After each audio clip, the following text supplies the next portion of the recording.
Rider versus Spawn. The Spirit of Vengeance versus the Dark Angel of Armageddon. He's Wiz and I'm Boomstick. And it's our job to analyze their weapons, armor, and skills to find out who would win a death battle. Johnny Blaze has always been a man possessed, chasing the thrill of certain doom by performing death-defying stunts, following the example of his adoptive father, Crash Simpson. Until the day Crash lived up to his name and got cancer, heartbroken, and without enough Wampa fruit to save him, Johnny turned to the only thing that could, chemotherapy. The devil. Oh! To cure Crash's cancer, Johnny sold his soul to Mephisto, king of the 8th layer of hell. Only for Crash to actually live up to his name right after. But instead of scooping up Johnny's soul, Mephisto had something else in mind.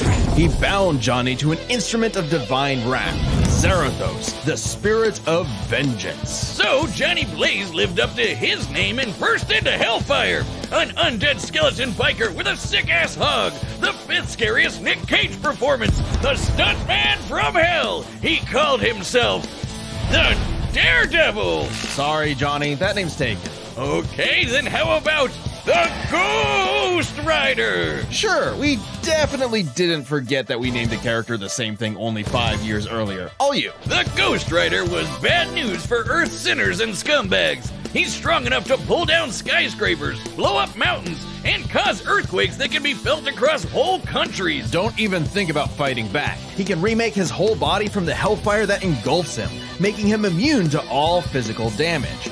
Only holy weapons that target his soul can harm him. It's not just his body. His whole arsenal is hellfire.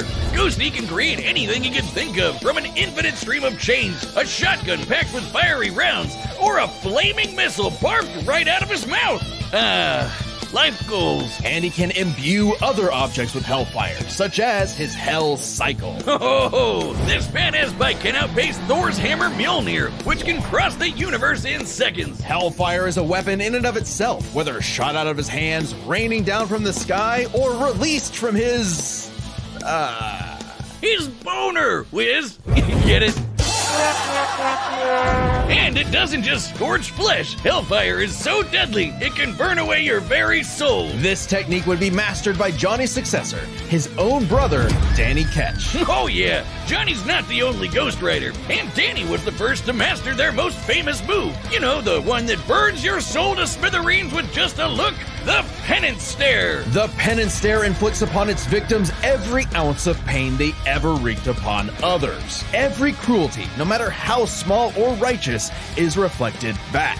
A biblical punishment. Obliterating your soul. It even works on other Ghost Riders, like when Johnny and Danny got into a staring contest and Danny actually depowered Johnny. Eyes are windows to the soul, so the Ghost Rider must be able to match his victim's gaze for the Penance Stare to work. Some people have survived it, like the Punisher supposedly because he didn't regret his actions, but it did work on him on other occasions. Well, Johnny can adjust how deadly it is, and it doesn't necessarily have to kill you. He can use the stare to read minds, force you to confess info, or just show you the error of your ways. Remember, the Ghost Rider is 2 souls in 1 body, with the kinder Johnny battling the demon Zarathos in a war of control. Classic Faustian bargain. All the power in the world, but if you want it, it uses you. Because if Johnny gives in, the demon's full might will take over, and then everything is screwed. Zarathos' strength is boundless. He can open up portals between dimensions, control the elements, penance stare an entire city,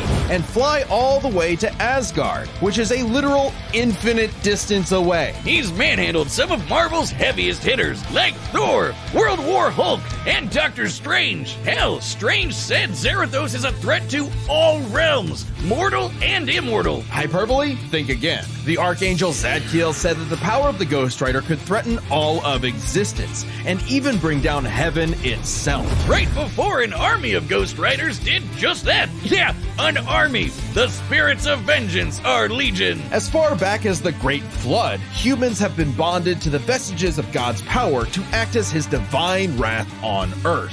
A sort of heavenly Black Ops. Okay, wait, does that make Zarathos an angel now? Or is he still a demon? Both? Neither?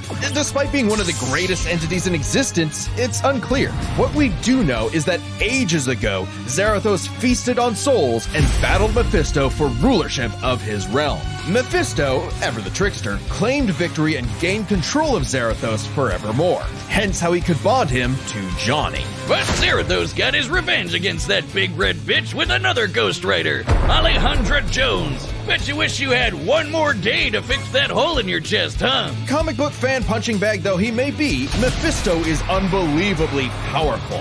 A battle with him could cause omniversal Armageddon. Fitting as his fight with Galactus rent the cosmos asunder. And Galactus' fights can destroy all of Marvel's infinite multiverse. That's the kind of awesome power at Zarathos' disposal. Total cosmic annihilation. So it was no surprise when Johnny went down to the underworld and took Hell's throne for himself, usurping the devil that ruined his life and finally grabbing destiny by the handlebars. Scoring the total power of Hell itself, plus a sick-ass upgrade, the Damnation Stare, which skips the whole every pain you've ever inflicted thing and just sends you straight to hell. No shot. As they say though, uneasy lies the head that wears the crown. Johnny began an obsessive crusade to capture all of Hell's escaped demons. But by using his new power to damn them to hell, he began absorbing their evil, feeding off of it, and it corrupted him. Once again, Johnny Blaze was a man possessed. In truth, Johnny was just as trapped by Hell's power as he'd always been, and he needed Danny's help to pull him out of the darkness. Though he gave up Hell's throne, the Ghost Rider continues his war against demons without and within, mentoring his fellow Ghost Riders in the ways of vengeance, always prowling the highways for the evil and the profane. An unstoppable engine of judgment that, with just a glance, could make Galactus himself shit his pants. Maybe one day he'll find salvation in the eyes of one of his victims. 'Cause they sure as hell won't find any in his.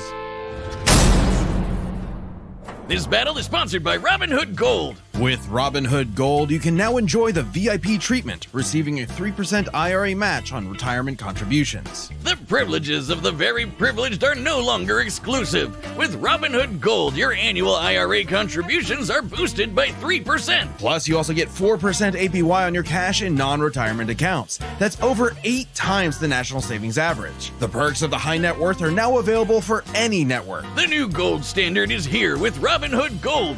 To receive your 3% boost on annual IRA contributions, sign up at robinhood.com/gold. Investing involves risk. Rates subject to change. 3% match requires Robinhood Gold at $5 a month for 1 year from first match and must keep funds in IRA for 5 years. Go to robinhood.com/boost. Over 8 times the national average savings account interest rate claim is based on data from the FDIC as of November 18th, 2024.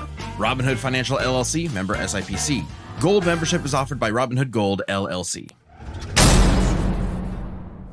If Al Simmons was one thing, he was a killer. A lieutenant colonel in the U.S. Army and the CIA's most decorated assassin, Simmons upheld democracy around the globe at the barrel of a gun, painting the third world in red, white, and blue, but mostly red.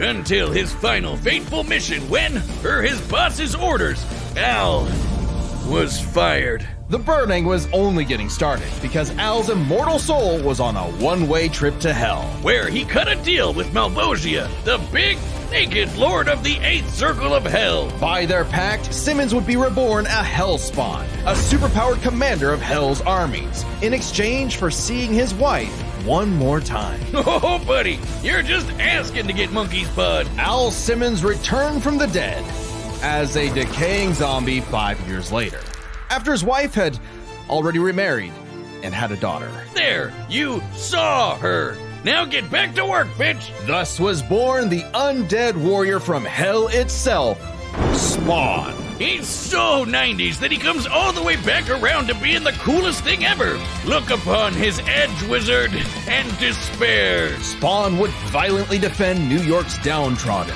while slowly uncovering the full breadth of his demonic powers. He's like a walking superpower encyclopedia. He can fly, teleport, turn invisible and intangible, move things with his mind, make force fields, control the elements and the weather, and even stop time. speaking of time, he can fly so fast, he literally breaks into other dimensions and smashes time as a concept. He can manipulate matter, shape-shifting his own body or transmuting other objects and people. He can even control and absorb your soul. Wait, Wiz, if he can rearrange molecules and crap, why doesn't he just fix his uggo face?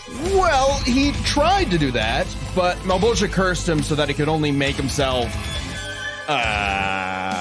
yeah. Oh, it's petty trolling like that gets you thrown in hell. To be fair, Spawn can achieve a similar result with illusions and mental manipulation. He can read and control minds, implant and replace memories, or simply drive you mad. Spawn can do all of this crazy shit because he runs on necroplasm. Basically, hell juice. You're not wrong. Necroplasm is the energy that makes up hell itself.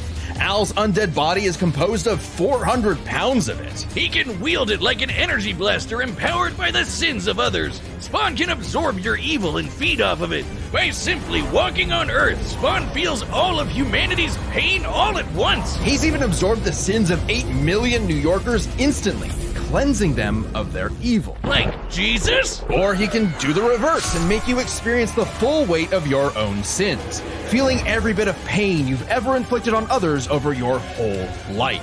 Like some sort of penance. Though Spawn's necroplasm comes with a catch. Yeah, he's got a limited amount of the stuff, and it drains every time he uses his powers. If he runs out, he's dragged back to hell. Even depowered, Spawn can rely on his elite military training in hand-to-hand combat. He's even fought Batman to a standstill. And as befits his past profession, he loves his big-ass 90s guns. Though his greatest weapon is the sentient being he's genetically and spiritually bonded to, his cloak.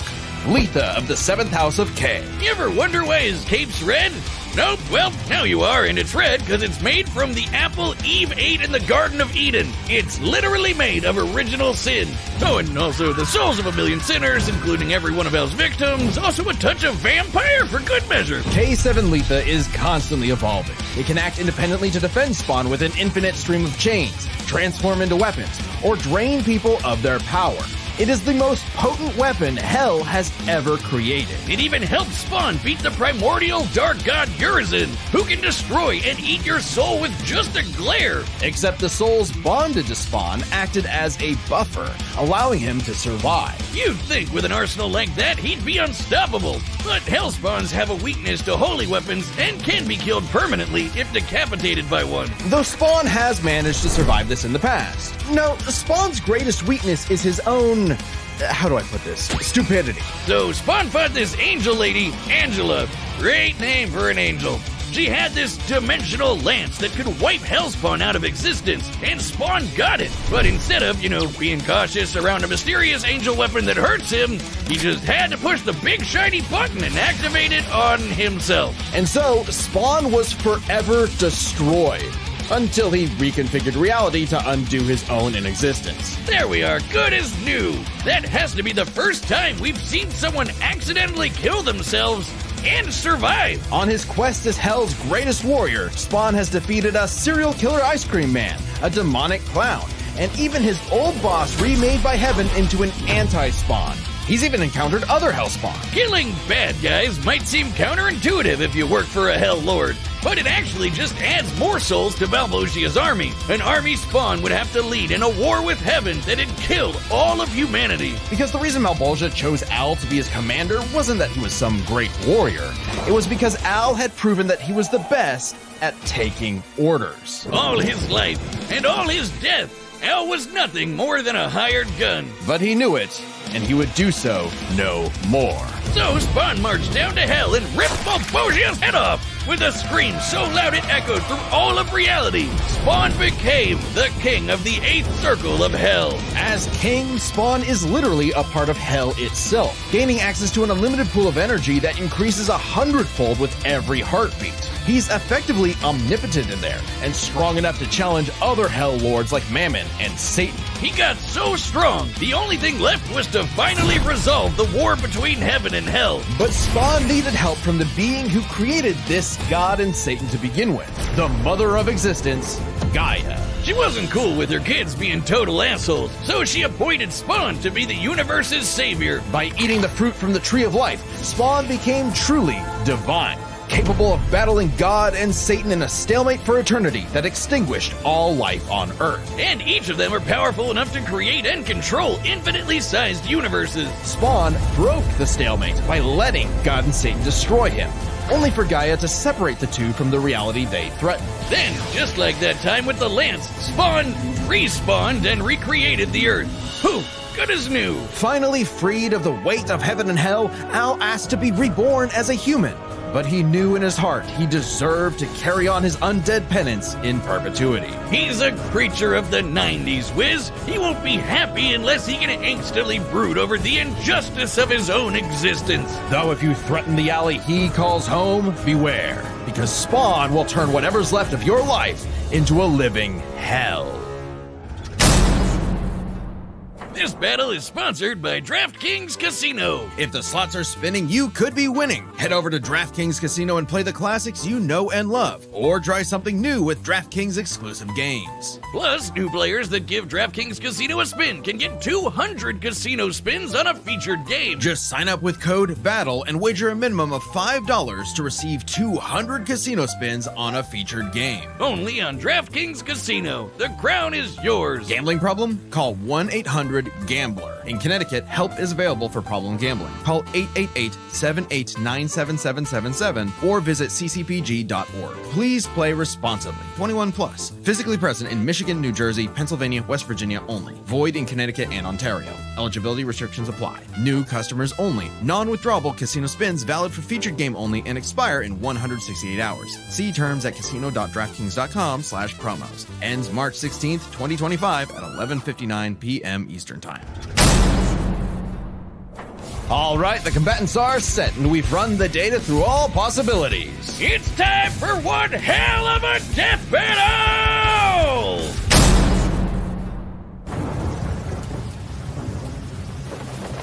Nights like these drive men insane. Brimstone in the air. Something's coming. If it wants a piece of me, there'll be hell to pay. Go back to the pit you squirmed from, Hellspawn. Make me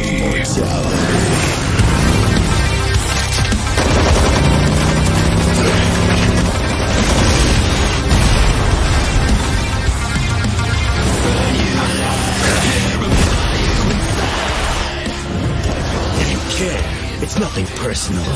Vengeance calls.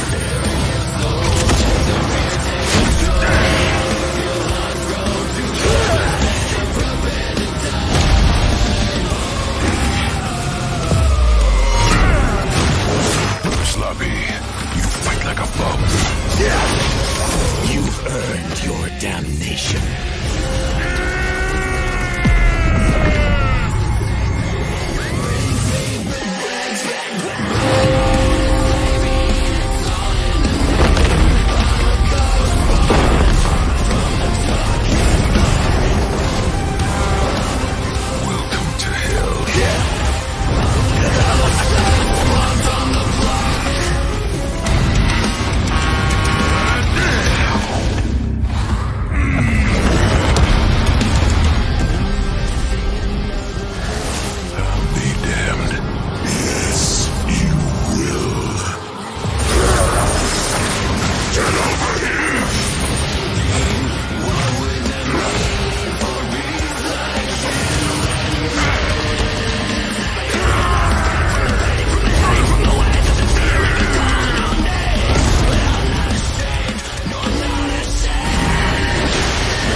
Disguise your wickedness.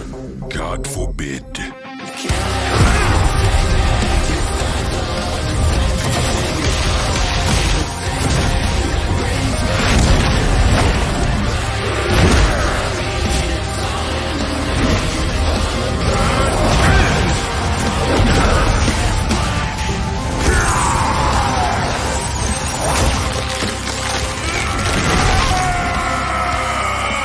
Simmons, your sins are innumerable.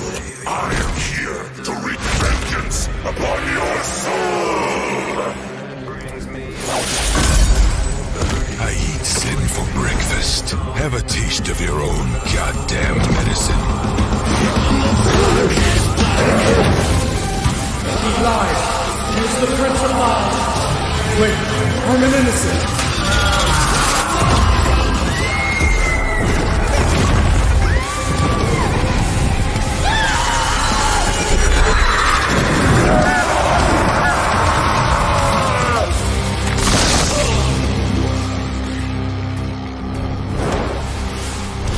It's like you said, nothing personal, asshole.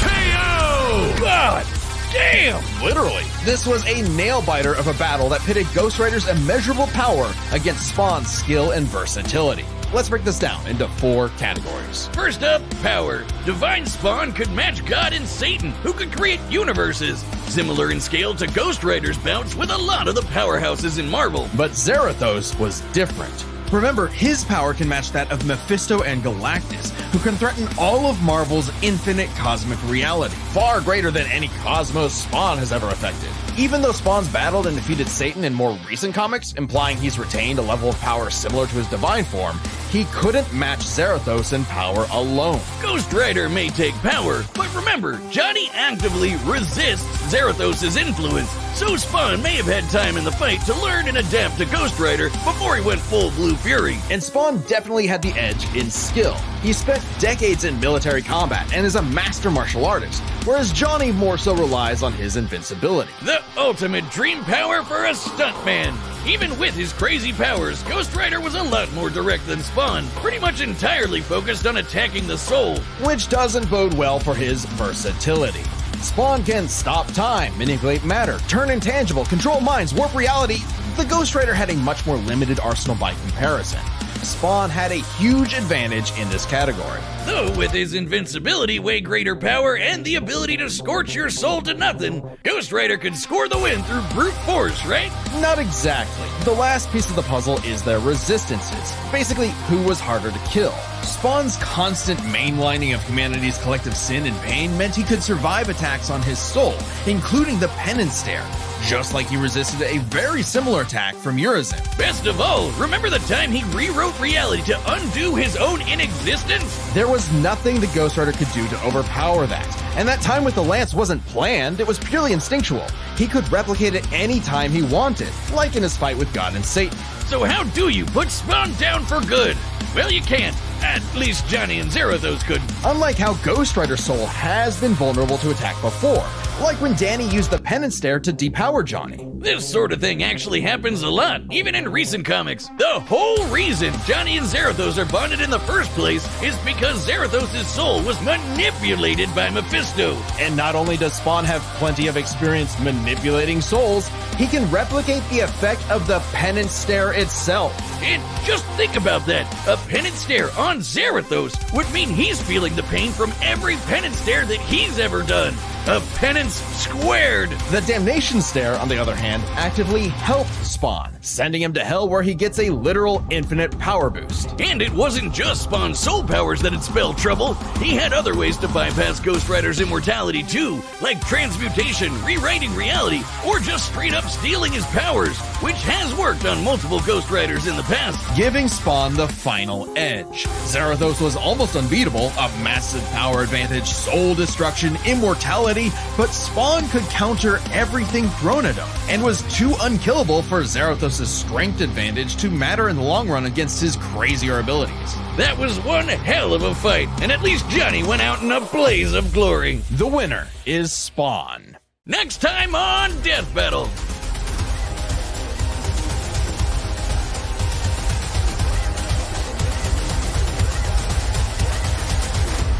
Subscribe and join as a member to see more Death Battle. Thanks for watching.